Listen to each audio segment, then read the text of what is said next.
Welcome সবাইকে classmate 24 YouTube চ্যানেলে। আশা করছি সবাই ভালো আছো। Post structuralism part 2। আজকের ক্লাসে আমরা আলোচনা করব পোস্ট স্ট্রাকচারালিজমের পরবর্তী অংশটা নিয়ে। এর আগের ক্লাসে পোস্ট স্ট্রাকচারালিজমের পার্ট 1-এ আমরা ব্যাকগ্রাউন্ড, অরিজিন, ফিলোসফিক্যাল ফাউন্ডেশন, কি ফিচার্স অফ পোস্ট স্ট্রাকচারালিজম এবং পোস্ট স্ট্রাকচারালিজমের যে কি ফিগার্স তাদের মধ্যে রোনাল্ড বার্থেসকে নিয়ে আলোচনা করেছিলাম, তার সমস্ত গুরুত্বপূর্ণ ওয়ার্কগুলো নিয়ে আলোচনা করেছিলাম, কিভাবে তিনি স্ট্রাকচারালিস্ট থেকে পোস্ট স্ট্রাকচারালিজমে শিফট করেছিলেন, সেই সমস্ত কিছু নিয়ে আলোচনা করেছিলাম। আশা করছি পার্ট 1টা সবাই ফলো করেছো। যদি না করে থাকো অবশ্যই পোস্ট স্ট্রাকচারালিজমের পার্ট 1-এর ওপরে যে ভিডিওটা আমি বানিয়েছি অবশ্যই সেটা আগে দেখে নেবে, তাহলে আজকের এই পার্ট 2টা তোমাদের বুঝতে সুবিধা হবে। আজকের ক্লাসে আমরা বিভিন্ন গুরুত্বপূর্ণ যে পোস্ট স্ট্রাকচারালিস্ট তাদেরকে নিয়ে আলোচনা করব। রোনাল্ড বার্থেসের পরে আমরা সরাসরি আজকের ক্লাসে তার পরবর্তী যে পোস্ট স্ট্রাকচারালিস্ট তাকে নিয়ে আলোচনা করব। তাই আশা করছি আজকের ক্লাসটি খুবই গুরুত্বপূর্ণ হতে চলেছে পোস্ট স্ট্রাকচারালিজমের ওপরে। কেউ মিস করবে না, তাই চেষ্টা করবে প্রথম থেকে শেষ পর্যন্ত ভালোভাবে ফলো করার। লিটারারি থিওরি এবং ক্রিটিসিজমের এই সিরিজে আমরা প্রত্যেকটা ক্লাস ইন ডিটেইল কভার করছি। আশা করি ক্রনোলজিক্যালি এর আগে পর্যন্ত সমস্ত ক্লাসগুলো সবাই ফলো করেছো। যদি না করে থাকো ডেসক্রিপশন বক্সে প্রত্যেকটি ক্লাসের লিঙ্ক আমি দিয়ে রাখছি, পারলে একবার ফলো করে নেবে, তাহলে লিটারারি থিওরি অ্যান্ড ক্রিটিসিজম নিয়ে আর কারোরই কোনো অসুবিধে থাকবে না। ইংলিশে ইউজিসি নেট, ডাব্লিউবি সেট এবং কলেজ ও ইউনিভার্সিটি স্টুডেন্টরা যাদেরই লিটারারি থিওরি এবং ক্রিটিসিজম নিয়ে ভীতি রয়েছে, আশা করি এই সমস্ত ক্লাসগুলো একবার কভার করার পরে কারোরই আর লিটারারি থিওরি আর ক্রিটিসিজম বুঝতে কখনোই কোনো অসুবিধা হবে না। তাই যারাই আমার চ্যানেলে নতুন, কাইন্ডলি চ্যানেলটা সাবস্ক্রাইব করে নেবে, চ্যানেলটা ফলো করে বেল আইকনটা অবশ্যই প্রেস করে দেবে, তাহলে কিন্তু পরবর্তী ক্লাসের নোটিফিকেশন আর তোমার মিস হবে না। এবং ভিডিওগুলো ভালো লাগলে একটা লাইক এবং একটা শেয়ারের পাশাপাশি একটা হাইপও করে দিও। এছাড়াও আমাদের এই চ্যানেলে তোমরা PSC assistant teacher, WB SLST, Madrasa service commission, upper primary TET, BPSC 4.0, UGC NET, SET, West Bengal HS, Tripura TGT, PGT এই সমস্ত কোর্সেসগুলো আমাদের পেইড মেম্বারশিপ গ্রুপে পেয়ে যাচ্ছ, যেখানে মান্থলি খুব স্বল্প মূল্যে তোমরা এই প্রত্যেকটা এক্সামের ফুল কোর্স কিন্তু তোমরা প্রত্যেকটি ক্লাস ইন ডিটেইল ডিসকাশন এবং প্রশ্ন উত্তরের প্র্যাকটিস সেটের সিরিজ সহ পেয়ে যাচ্ছ। তাই যারা ইচ্ছুক ডেসক্রিপশন বক্সে আমি আমাদের মান্থলি পেইড মেম্বারশিপ কোর্সের লিঙ্ক প্রোভাইড করছি, তোমরা চাইলে জয়েন করতে পারো। এছাড়াও এই ধরনের প্রত্যেকটি competitive exam related full syllabus, notes, one liners এবং প্রশ্ন উত্তরের প্র্যাকটিস সেটও তোমরা আমাদের এই চ্যানেল থেকে পারচেস করতে পারো। আশা করছি তোমাদের আগামী পরীক্ষার কথা মাথায় রেখে বানানো এই সমস্ত গুরুত্বপূর্ণ নোটসগুলি তোমাদের আগামী পরীক্ষার ক্ষেত্রে কিন্তু ভীষণই হেল্পফুল হবে। এছাড়াও ইংলিশ রিলেটেড যাবতীয় কোয়ারিজের জন্য তোমরা সরাসরি আমাদের হোয়াটসঅ্যাপ চ্যানেল এবং টেলিগ্রাম গ্রুপও জয়েন করতে পারো। হোয়াটসঅ্যাপ চ্যানেল এবং টেলিগ্রাম গ্রুপের লিঙ্কও আমি এই ভিডিও ডেসক্রিপশন বক্সে এই সমস্ত কিছুর সাথে উল্লেখ করে দিচ্ছি। তো দেখো, আজকের ক্লাসে আমরা প্রথমেই আলোচনা করব জুলিয়া ক্রিস্টেভাকে নিয়ে। জুলিয়া ক্রিস্টেভা একজন অত্যন্ত প্রভাবশালী বুলগেরীয় এবং ফরাসি দার্শনিক, সাহিত্য সমালোচকও বটে তিনি, আর তিনি ছিলেন মনোবিশ্লেষক, যাকে পোস্ট স্ট্রাকচারালিজম এবং পোস্ট মডার্নিজমে নারীবাদের অন্যতম প্রধান ব্যক্তিত্ব হিসেবে গণ্য করা হয়। ইন্টারটেক্সচুয়ালিটি, এটা তার সব থেকে গুরুত্বপূর্ণ একটা শব্দ। এই শব্দটা তিনি প্রথমবার ব্যবহার করেন। তার মতে কোনো টেক্সট বা যে কোনো পাঠ কখনোই একক বা স্বয়ং সম্পূর্ণ নয়, মানে এটা অন্য অনেক টেক্সট বা অন্য অনেক পাঠের সংমিশ্রণ। পোস্ট স্ট্রাকচারালিস্ট দৃষ্টিকোণ থেকে এটা দেখাচ্ছে যে শব্দের কোনো অর্থ কখনোই ফিক্সড বা স্থির নয়, বরং অন্যান্য যে সমস্ত টেক্সট আছে সেই টেক্সটের প্রেক্ষাপটে এটা সব সময়, মানে এই অর্থটা সব সময় পরিবর্তিত হয়। Text are intersections of multiple texts, never isolated and original. কখনোই একটা টেক্সটের কোনো অর্থ কখনোই স্থির বা একক হতে পারে না, সব সময় পরিবর্তিত হতে থাকে এটা। তিনি সেমিওটিক এবং সিম্বলিকের ধারণা দিয়েছেন তার বিখ্যাত বই দ্য রিভলিউশন ইন পোয়েটিক ল্যাঙ্গুয়েজে। আমরা দেখতে পেয়েছি যে তিনি ভাষার দুটো স্তরের ব্যাখ্যা করেছেন, সিম্বলিক যেটা হচ্ছে ব্যাকরণ এবং সামাজিক নিয়মের ভাষা, আর সিমিওটিক এটা হচ্ছে মানুষের সহজাত আবেগ এবং শারীরিক অনুভূতির প্রকাশ, যেটা সামাজিক একটা স্ট্রাকচারকে চ্যালেঞ্জ করে হচ্ছে। এছাড়াও আমরা তার পাওয়ার অফ হরর দেখতে পাই, যেটা 1980-তে। এই গ্রন্থে তিনি এই যে অ্যাবজেকশন বলে যে ধারণা, সেই ধারণা ব্যাখ্যা করেন বা প্রবর্তন করেন। অ্যাবজেকশন, অবজেকশন নয় কিন্তু। অ্যাবজেক্ট কি? অ্যাবজেক্ট হচ্ছে এমন কিছু যা কোনো নির্দিষ্ট পরিচয়ের মধ্যে পড়ে না, এবং যা আমাদের সত্তার স্থিতিশীলতাকে বিঘ্নিত করে। পোস্ট স্ট্রাকচারালিস্টদের মতে এটা পরিচিত বা আইডেন্টিটির স্থির একটা ধারণাকে ভেঙে ফেলার একটা উপায় হিসেবে ব্যবহৃত হয়। তিনি দেখিয়েছেন কিভাবে ভাষা এবং লিঙ্গীয় কোনো পরিচয় পরস্পরের সাথে ওতপ্রোতভাবে যুক্ত। তিনি মনে করেন যে ভাষা শুধুমাত্র যে পুরুষতান্ত্রিক একটা সমাজের বা কাঠামোর অংশ সেটা নয়, এই ভাষা কিন্তু সবসময় পরিবর্তনশীল একটা প্রক্রিয়া, এটাই তিনি বলেছেন। মানে এই ডায়ালগিজম ধারণাটাকে তিনি ফ্রেঞ্চ বুদ্ধিভিত্তিক মহলে পরিচিত করান এবং এটাকে একটা পোস্ট স্ট্রাকচারালিস্ট রূপ দেন তিনি। বাকতিন বিশ্বাস করতেন যে ভাষা কখনোই একক নয়, বরং এটা বিভিন্ন কণ্ঠস্বরের বা সংলাপের একটা সমষ্টি। আর ক্রিস্টেভা এই ধারণাটাকেই সাহিত্য সমালোচনায় প্রয়োগ করে ইন্টারটেক্সচুয়ালিটি শব্দটা তৈরি করেছেন। তার মতে একটা টেক্সট কেবল লেখকের সৃষ্টি নয়, বরং এটা পূর্ববর্তী অনেক টেক্সটের সংমিশ্রণ এবং একটা রূপান্তর। বাকতিনের সেই পলিফোনি বা সেই বহু স্তর তত্ত্ব ক্রিস্টেভাকে শিখিয়েছে যে একটা উপন্যাসে অনেকগুলো কণ্ঠস্বর এবং দৃষ্টিভঙ্গি একসাথে অবস্থান করতে পারে। ক্রিস্টেভা এটাকে আরো এগিয়ে নিয়ে বলেন যে একটা টেক্সটের অর্থ স্থির নয়, ক্রমাগত চলমান। মানে কোনো টেক্সটের অর্থ সবসময় প্রোডাক্টিভ, মানে সবসময় এর অর্থ পরিবর্তিত হচ্ছে, নতুন কিছু তৈরি হতেই পারে অর্থ পরবর্তীকালে, যে ফিক্সড অর্থ থাকবে তা নয়। আমরা কার্নিভালেক্স দেখেছিলাম, বাকতিনের কার্নিভালেক্স, যেখানে সামাজিক একটা উচ্চ নিচ ভেদাভেদ ভেঙে পড়ছে, বিশৃঙ্খলা প্রাধান্য পাচ্ছে, এবং এই ধারণাটা ক্রিস্তেভাকে তার পোস্ট স্ট্রাকচারালিস্ট বিপ্লবী ভাষার ধারণা তৈরিতে সহায়তা করেছে। তিনি দেখিয়েছেন যে কিভাবে কবিতার ভাষা প্রথাগত সামাজিক এবং ব্যাকরণগত সেই স্ট্রাকচারকে চ্যালেঞ্জ করছে। বাকতিন মূলত লেখক বা মানুষের মধ্যেকার সংলাপের উপর জোর দিতেন, কিন্তু ক্রিস্তেভা এটাকে পোস্ট স্ট্রাকচারালিস্ট দৃষ্টিতে দেখে ব্যক্তির গুরুত্ব কমিয়ে টেক্সট বা সেই পাঠের মধ্যেকার সম্পর্কের উপরে বেশি জোর দিয়েছেন। তাই দেখতে গেলে বাকতিন যেখানে একে মানুষের সংলাপ হিসেবে দেখিয়েছেন, ক্রিস্টেভা সেটাকেই টেক্সটের মধ্যেকার সংলাপ হিসেবে নতুনভাবে সংজ্ঞায়িত করেছেন। সেমানালাইসিস বা সেমানালিসিস এটা হচ্ছে ক্রিস্টেভার সেই তত্ত্বে পোস্ট স্ট্রাকচারালিস্ট ভাষা বিশ্লেষণের একটা বিশেষ পদ্ধতি, যেটা তিনি তার গ্রন্থ সেমিওটিকে 1969 তিনি প্রবর্তন করেছিলেন।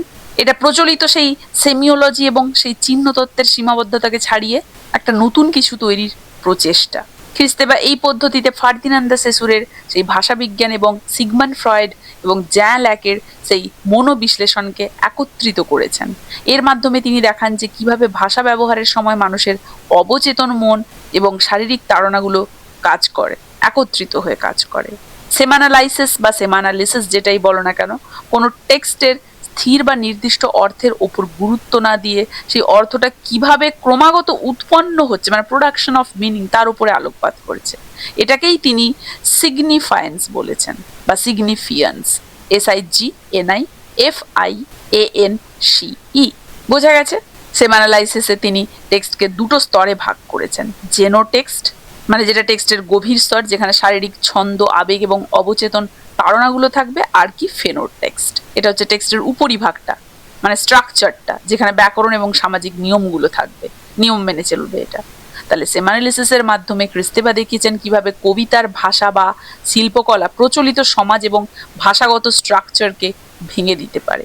মানে সেমানালিসিস বা সেমানালাইসিস হচ্ছে এমন একটা বিশ্লেষণ পদ্ধতি যেটা টেক্সটের আড়ালে থাকা মানুষের অবচেতন সত্তা এবং পরিবর্তনশীল অর্থকে খুঁজে বের করার চেষ্টা করে। এরপরে আমরা দেখতে পাবো কোরা, জুলিয়া ক্রিস্টেভার কোরা তত্ত্ব, প্রি লিঙ্গুইস্টিক এবং প্রাক ধারণাগত মানসিক স্থান, যেটা শিশুর ভাষা শেখার আগের পর্যায়কে নির্দেশ করে। এটা তার পোস্ট স্ট্রাকচারালিস্ট হিসেবে পোস্ট স্ট্রাকচারালিস্ট দর্শনের একটা অন্যতম স্তম্ভ।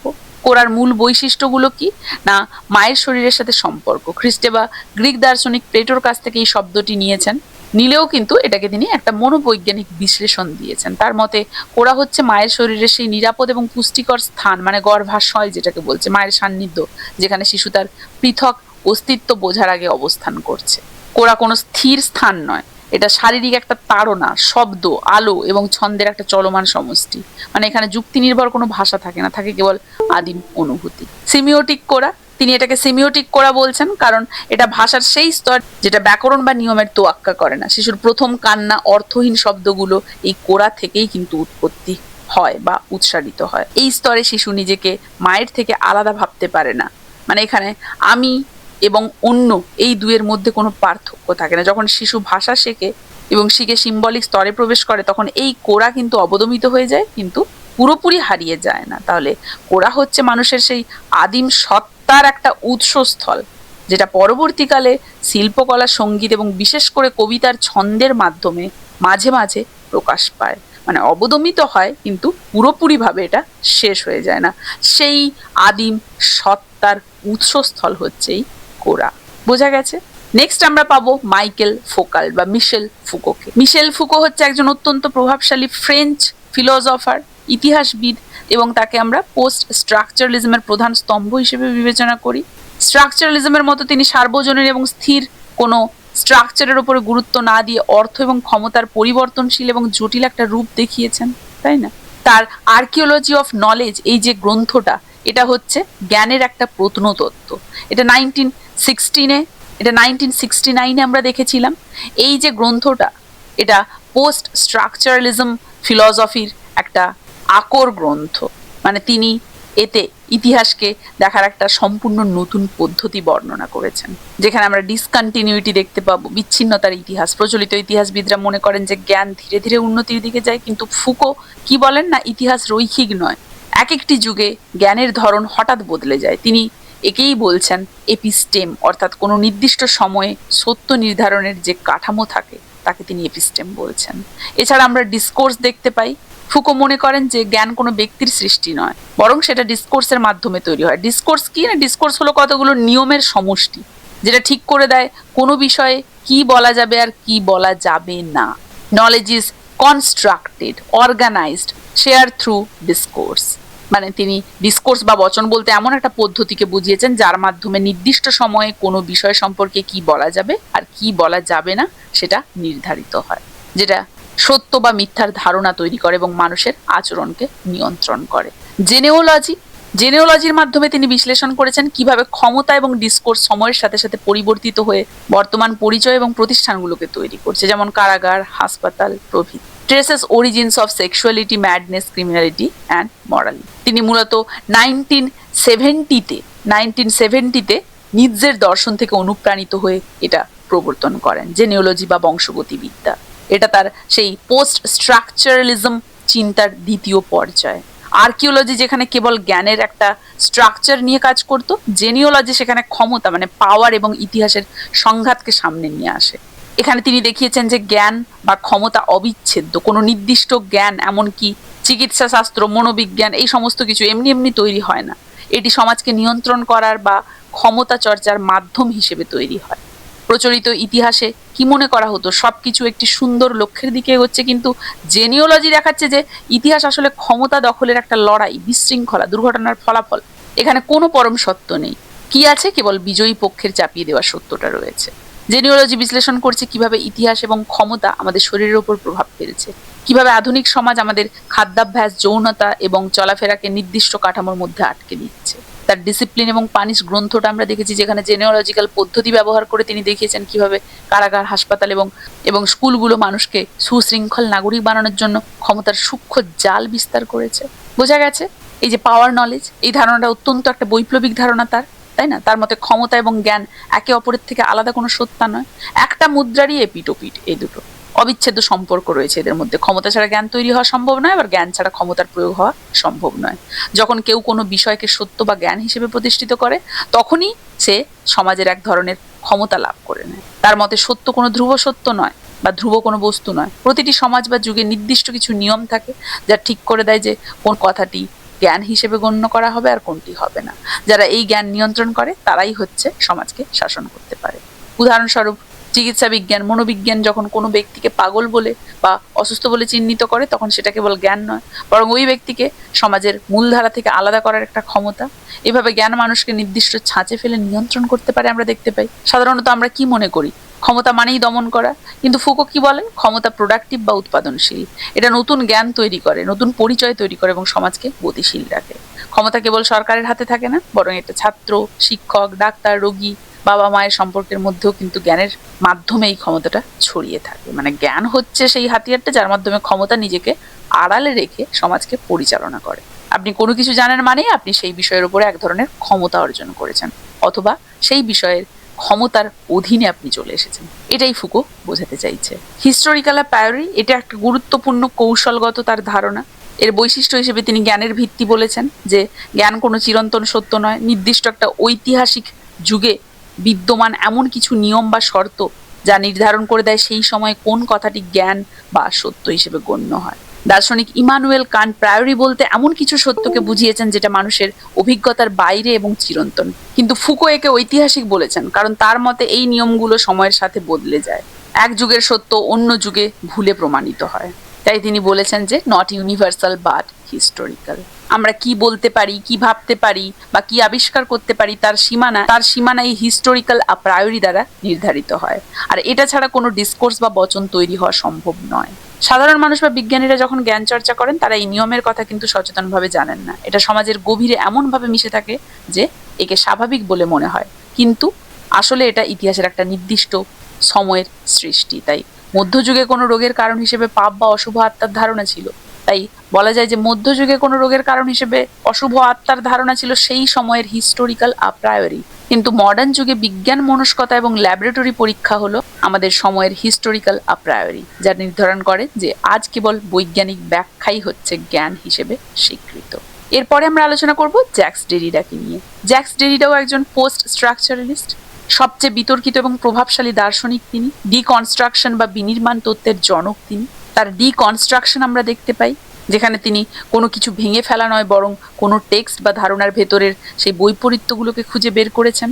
তিনি দেখান যে আমরা সাধারণত জোড়ায় জোড়ায় চিন্তা করি, যেমন পুরুষ নারী, আলো অন্ধকার, উপস্থিতি অনুপস্থিতি, যেখানে একটাকে অন্যটার চেয়ে বড় করে দেখা হয়। ডিকনস্ট্রাকশন এই প্রাধান্যটাকেই চ্যালেঞ্জ করছে। তার মতে কোনো টেক্সট বা লেখার একটা নির্দিষ্ট বা চূড়ান্ত অর্থ থাকতে পারে না। অর্থ সবসময় পরিবর্তনশীল, প্রসঙ্গের উপরে নির্ভরশীল। বাইনারি অপোজিশনের কথা বলেছেন, মানে জোড়ায় জোড়ায় জগৎকে ভাগ করে দেখার কথা। ডিকনস্ট্রাকশন মানে কোনো কিছু শুধুই ভেঙে ফেলা হচ্ছে এমন নয়, এটা একটা টেক্সটের ভেতরে থাকা এমন সব ফাঁক ফোকর বা বৈপরীত্য খুঁজে বের করা যা লেখকের অজান্তেই তার মূল দাবিকে দুর্বল করে দিচ্ছে। ডেরিডা বলেন যে শব্দের অর্থ অন্য শব্দের সাথে পার্থক্যের মাধ্যমে তৈরি হয় এবং সেই অর্থ কখনোই পূর্ণাঙ্গ বা চূড়ান্ত হয় না, বরং সবসময় সেটা বিলম্বিত হয়। মানে ডিকনস্ট্রাকশন আমাদেরকে শেখাচ্ছে যে সত্য বা অর্থ কোনোটাই কিন্তু ধ্রুব বস্তু নয়। এটা ভাষার একটা জটিল খেলা যেটা প্রতিনিয়ত নিজেকে একটা নতুন রূপে পরিবর্তন করছে। তার কি ওয়ার্কসের মধ্যে আমরা অফ গ্রামাটোলজি পাই। তিনি এখানে লোগোসেন্ট্রিজম, ফেনোসেন্ট্রিজমের সমালোচনা করেছেন। রাইটিং অফ ডিফারেন্স পাই আমরা এখানে। তিনি এখানে স্ট্রাকচারালিস্টদের সীমাবদ্ধতাকে তুলে ধরেছেন। এছাড়াও স্পিচ অ্যান্ড ফেনোমেনা আমরা দেখতে পাই। এখানে তিনি এডমন্ড হসার্লের ফিনোমেনোলজি বা অবভাস তত্ত্বের বিশ্লেষণ করে দেখান। তার বিখ্যাত উক্তি আমরা পাই, there is nothing outside the text, তাই না? পাঠ্যের বাইরে কিছুই নেই। তবে প্রায়তই এই উক্তিটাকে ভুলভাবে বোঝা হয়। অনেকে মনে করেন যে দেরিদা বলতে চেয়েছেন যে বাস্তব জগতের কোনো অস্তিত্ব নেই, সবটাই শুধুমাত্র কল্পনা। কিন্তু পোস্ট স্ট্রাকচারালিস্ট দৃষ্টিকোণ থেকে এর প্রকৃত অর্থ অনেকটাই গভীর। তিনি বোঝাতে চেয়েছেন আমরা যখন কোনো কিছু চিন্তা করি বা অনুভব করি তা ভাষার মাধ্যমেই করি। আমাদের চিন্তার জগৎ টেক্সট বা চিহ্ন দিয়ে তৈরি। ভাষার বাইরে গিয়ে সরাসরি কোনো বিশুদ্ধ সত্য অনুভব করার উপায় আমাদের নেই। কোনো শব্দের অর্থ কেবল সেই শব্দটির ভেতরে থাকে না, বরং অন্য সব শব্দের সাথে তার সম্পর্কের উপরে নির্ভর করে। এই যে সম্পর্কের জাল, এটাকেই ডেরিডা টেক্সট বলেছেন। অর্থাৎ কোনো কিছুর অর্থ বুঝতে হলে আমাদের সেই বিশাল টেক্সটের স্ট্রাকচারের ভেতরেই থাকতে হবে। তিনি বলতে চেয়েছেন মানুষের জ্ঞান এবং অভিজ্ঞতার প্রত্যেকটি স্তর ভাষার জালে বন্দী। আমরা দেওয়ালের ওপাশে কি আছে সেটা সরাসরি দেখতে পাই না, কেবল দেওয়ালের গায়ে লেখা আছে তার বর্ণনা, এবং সেই বর্ণনাটা পড়েই আমরা কিন্তু বুঝতে পারি বা সেভাবেই আমরা জগৎটাকে চিনতে পারি। ডেরিডার দর্শনের মূল যে কনসেপ্টগুলো সেগুলো কিছু বিশেষ শব্দ বা ধারণা থেকে উদ্ভাবিত। যেমন আমরা সাপ্লিমেন্ট দেখতে পাই, ফেনোসেন্ট্রিজম দেখতে পাই, লোগোসেন্ট্রিজম দেখতে পাই। মানে সেই পশ্চিমা দর্শন সবসময় একটা কেন্দ্র বা পরম সত্য খোঁজার চেষ্টা করছে। ডেরিডা সেই কেন্দ্র খোঁজার প্রবণতাকেই লোগোসেন্ট্রিজম বলেছেন, সেটা আমরা দেখতে পাই। ফেনোসেন্ট্রিজমে মানুষ সাধারণত মনে করে কথা বলা সরাসরি সত্য প্রকাশ করে আর লেখা হচ্ছে তার দুর্বল রূপ একটা। ডেরিডা এটাকে ভুল প্রমাণ করেছেন। তিনি বলেছেন যে ভাষা মাত্রই একটা লিখন পদ্ধতি বা চিহ্ন, অবশ্যই সেটা থাকবে, তাই না? এছাড়া আমরা ডিসেন্টারিং দেখতে পাই। তাহলে এই সমস্ত কিছু হচ্ছে তার দর্শনের মূল ধারণা। তাহলে ডেরিডার ডিকনস্ট্রাকটিভ রিডিং হচ্ছে কোনো টেক্সট বা পাঠকে এমনভাবে বিশ্লেষণ করা যেটা তার ভেতরে লুকিয়ে থাকা স্ববিরোধী অর্থ বা অস্থিরতাটাকে সামনে নিয়ে আসে। তার মতে ডিকনস্ট্রাকশন কোনো টেক্সটের ওপর বাইরে থেকে চাপিয়ে দেওয়া কোনো পদ্ধতি নয়, আর এটা দুটো স্তরে ঘটে। মানে পাঠক টেক্সটার প্রচলিত বা লেখকের অভিপ্রেত অর্থ বোঝার চেষ্টা করে, আর পাঠক সেই টেক্সটার ভেতরে এমন সমস্ত শব্দ খুঁজে বের করে যা সেই টেক্সটার মূল যুক্তিকেই খণ্ডন করে দেয়। বাইনারি অপোজিশন বা দ্বান্দ্বিক জোড়া চিহ্নিত করা আমরা দেখতে পাই। টেক্সট বিশ্লেষণ করার সময় পাঠক প্রথমে তার ভেতরে থাকা বিপরীতধর্মী সেই জোড়াগুলোকে খুঁজে বের করে, ভালো মন্দ, কেন্দ্র প্রান্ত ইত্যাদি। এরপর দেখানো হয় কিভাবে একটা শব্দ অন্যটার উপরে আধিপত্য বিস্তার করছে। রিকনস্ট্রাকটিভ রিডিং এ এই যে জোড়াগুলোর ভেতরের ভারসাম্য ভেঙে দেওয়া হয়। পাঠক দেখান যাকে গৌণ মনে করা হচ্ছে সেটা হচ্ছে প্রধান, কারণ সেটা ছাড়া প্রধান শব্দটার কোনো অস্তিত্ব নেই। এভাবেই স্থির অর্থকে কোনো কেন্দ্র থেকে অন্য কেন্দ্রে স্থানান্তরিত করা হয়।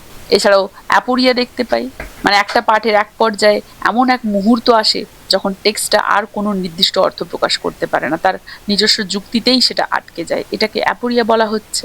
তাহলে ডিকনস্ট্রাকটিভ রিডিং এর সার কথা কি না, একটা টেক্সটকে বা একটা টেক্সটের আড়ালে থাকা ফাঁক বা ছিদ্রটাকে খুঁজে বের করা, যেটা প্রমাণ করছে যে কোনো লেখাই তার নিজস্ব যুক্তিতে পুরোপুরি অটল নয়, চেঞ্জ হতেই পারে। মানে ডিকনস্ট্রাকটিভ রিডিং কখনোই কোনো শেষ কথা বা একটা স্থির সিদ্ধান্তে পৌঁছয় না। উদ্দেশ্য হচ্ছে টেক্সটের অর্থের সেই মাল্টিপ্লিসিটিকে প্রকাশ করা, উন্মুক্ত করে দেওয়া, এবং এটা দেখানো যে একটা টেক্সট থেকে অসংখ্য ব্যাখ্যা কিন্তু বের করা যায়, কোনো নির্দিষ্ট বা স্থির ব্যাখ্যা সম্ভব নয়। জ্যাক্স ডেরিডা 19 মে 1966-এ জনস হপকিন্স বিশ্ববিদ্যালয়ে একটা ভাষণ দিয়েছিলেন, structure, sign and play in the discourse of human science. এতে তিনি পোস্ট স্ট্রাকচারালিজমের ভিত্তি স্থাপন করেন। এখানে তিনি প্রথাগত যে স্ট্রাকচার এর ধারণাটা অত্যন্ত নিপুণভাবে তিনি এখানে দেখান বা ব্যবচ্ছেদ করেন।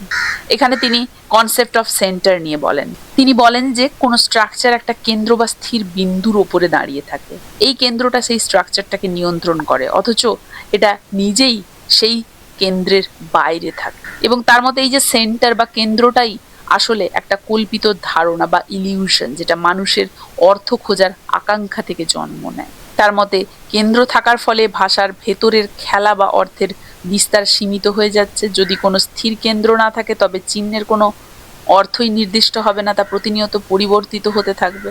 এবং স্ট্রাকচারালিজম এই খেলাটাকে আটকে রাখতে চায়, আর ডেরিডা সেটাকে মুক্ত করে দিতে চান। এই যে বলেছেন centre is not the centre, এই সেন্টারটা কোনো কোনো কিছুর ভেতরে যেটাকে আমরা কেন্দ্র বলে দেখছি সেটা কেন্দ্র নয়, কেন্দ্র সবসময় নাকি বাইরে থাকে, সেটা থেকে ওই পুরো জিনিসটা নিয়ন্ত্রিত হয়। তিনি অন্টোথিওলজির ধারণাকে সমালোচনা করেছেন।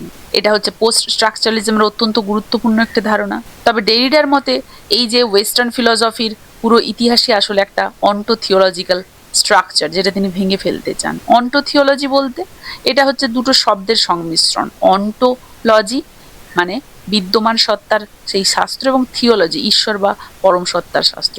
ডেরিডা মনে করেন অ্যারিস্টটল থেকে শুরু করে আধুনিক কাল পর্যন্ত সব দার্শনিকই বিশ্বাস করে এসেছে যে সব কিছুর মূলে একটা স্থির কেন্দ্র বা পরম সত্য আছে, যেটা জগতের অস্তিত্বকে অর্থবহ করে তোলে। তবে তিনি এই যে কেন্দ্রটাকে এটাকে প্রত্যাখ্যান করেছেন। তিনি বলেছেন কোনো পরম কেন্দ্র বা আদি উৎস খোঁজার প্রবণতা থাকা উচিত নয়, কোনো পরম কেন্দ্র নেই, এটাকে প্রত্যাখ্যান করেছেন। তার মতে ওয়েস্টার্ন ফিলসফি ঈশ্বর, যুক্তি এবং সত্যকে এমন একটা কেন্দ্র হিসেবে কল্পনা করে যা অন্য সব কিছুর অর্থ দেয়, কিন্তু নিজে কোনো বিচার বা পরিবর্তনের ঊর্ধ্বে। মানে তিনি বলেন ভাষার বা দর্শনের এমন কোনো কেন্দ্রই নেই যেটা চিরস্থায়ী, কেন্দ্রকে রিজেক্ট করেছেন তিনি। মানে কি, সেই ওয়েস্টার্ন ফিলসফির সেই অন্টোথিওলজির ধারণাকে তিনি রিজেক্ট করেছেন। অন্টোথিওলজি বিশ্বাস করে যে সত্য সরাসরি উপস্থিত থাকে। ডেরিডা এটাকে বিভ্রম বলেছেন। তার মতে কোনো অর্থই সরাসরি বা পুরোপুরিভাবে উপস্থিত থাকে না, সবসময় তো অন্য চিহ্ন বা শব্দের মাধ্যমে সেটা বিলম্বিত হয়, তাই না? অন্টোথিওলজি মূলত লোগোসেন্ট্রিজমের একটা রূপ। এখানে লোগোস বা শব্দকে সত্যের বাহক মনে করা হচ্ছে। ডেরিডা দেখান যে আমরা যখনই কোনো পরম সত্যের কথা বলি আমরা আসলেই অজান্তেই একটা ঈশ্বরতুল্য কেন্দ্র তৈরি করি, যেটাকে ডিকনস্ট্রাকশনের মাধ্যমে ভেঙে ফেলা সম্ভব, তাহলে ডেরিডা অন্টোথিওলজিকে প্রত্যাখ্যান করেছেন, কারণ এটা মানুষের চিন্তাকে একটা নির্দিষ্ট গণ্ডিতে আটকে রাখছে, তাই না?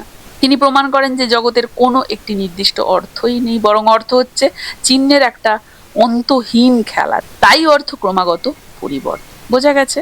এবং তার আরো একটা অত্যন্ত শক্তিশালী সমালোচনামূলক ধারণা হচ্ছে ফ্যালোগোসেন্ট্রিজম। এটা মূলত দুটো শব্দের সংমিশ্রণে তৈরি, একটা হচ্ছে ফ্যালোসেন্ট্রিজম এবং একটা হচ্ছে লোগোসেন্ট্রিজম, দুটো মিলিয়ে হচ্ছে ফ্যালোগোসেন্ট্রিজম। তিনি পোস্ট স্ট্রাকচারালিস্ট এবং নারীবাদী দৃষ্টিকোণ থেকে এই বিষয়টার ব্যাখ্যা দিয়েছেন। লোগোসেন্ট্রিজম তার মতে কি, সেই ওয়েস্টার্ন ফিলোসফি সর্বদা একটা পরম সত্য বা লোগোস খোঁজার চেষ্টা করছে, তারা বিশ্বাস করছে যে জগতের একটা নির্দিষ্ট স্থির কেন্দ্র আছে। আর ফ্যালোসেন্ট্রিজম কি, এমন একটা চিন্তাধারা যেখানে পুরুষত্ব বা পুরুষাঙ্গকে ক্ষমতার কেন্দ্র বা শ্রেষ্ঠত্বের প্রতীক হিসেবে দেখানো হচ্ছে, এখানে নারীত্বকে দেখানো হচ্ছে কেবল পুরুষের অভাব বা অনুপস্থিতি হিসেবে। এবং ফ্যালোগোসেন্ট্রিজম মানে কি, এই দুটোর মিলন। ডেরিডা দেখাচ্ছেন যে এই যে ওয়েস্টার্ন জ্ঞানতাত্ত্বিক স্ট্রাকচার মানে এপিস্টোমোলজি আসলে একটা সংমিশ্রণ কিসের, এই দুইয়ের। অর্থাৎ আমাদের ভাষার যে যুক্তি বা কেন্দ্র, সেটা আসলে ছদ্মবেশে একটা পুরুষতান্ত্রিক কাঠামো বা স্ট্রাকচার। এটা পুরুষালী দৃষ্টিভঙ্গিকে স্বাভাবিক বা সার্বজনীন সত্য হিসেবে প্রতিষ্ঠা করছে, বরং নারীর অভিজ্ঞতাকে গৌণ বলে মনে করছে। ডেরিডা এই কাঠামোকে, এই স্ট্রাকচারকে ডিকনস্ট্রাক্ট করে দেখান যে সত্য বা যুক্তিকে আমরা নিরপেক্ষ মনে করি, সেটা আসলে এক পাক্ষিক ক্ষমতার প্রতিফলন, কোন না পুরুষের। এই যে বাইনারি মানে পুরুষ নারী, এই যে ভেঙে দেওয়ার প্রস্তাব যেটা তিনি করেন, যেখানে পুরুষকে উপস্থিত এবং নারীকে অনুপস্থিত হিসেবে দেখানো হয়, এটাই হচ্ছে সেই ডিকনস্ট্রাকশন এবং ফ্যালোগোসেন্ট্রিজম। তাহলে ফ্যালোগোসেন্ট্রিজম হচ্ছে সেই ব্যবস্থা যা ভাষাকে এমনভাবে সাজাতে সাহায্য করে বা সাজায় যাতে পুরুষতান্ত্রিক আধিপত্যই একমাত্র যৌক্তিক এবং স্বাভাবিক পথ হিসেবে গণ্য করা হয়। এই আধিপত্যকে প্রশ্নবিদ্ধ করেছেন ডেরিডা। বোঝা গেছে? এই হচ্ছে ডেরিডার ফ্যালোগোসেন্ট্রিজম।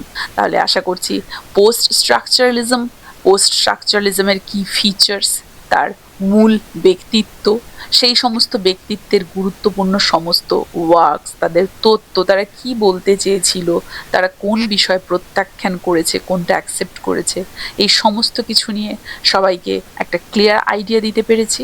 কারো কোথাও অসুবিধে নেই। কার কেমন লাগলো জানাবে। ভালো লাগলে অবশ্যই চ্যানেলটা সাবস্ক্রাইব করে একটা লাইক এবং একটা শেয়ার করে দেবে। এই ক্লাসটা তাহলে এখানেই শেষ করছি। দেখা হচ্ছে লিটারারি থিওরি এবং ক্রিটিসিজমের এর পরবর্তী ক্লাসে আরও একটা গুরুত্বপূর্ণ অধ্যায় নিয়ে।